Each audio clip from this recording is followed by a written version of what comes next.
Hello, fellow authors. I have some questions for you. Why do you want to write your book?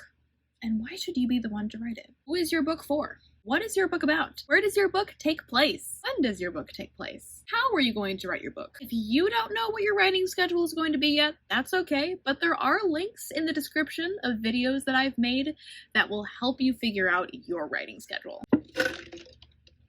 It's almost gone. This is coffee, don't worry. Maybe you should be worried. This is like my second cup today. I got it at like 9. Find out how to start your writing schedule.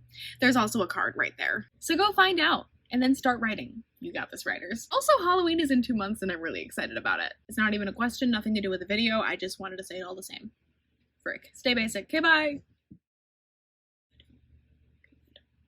That was a piece of dust flying by the camera.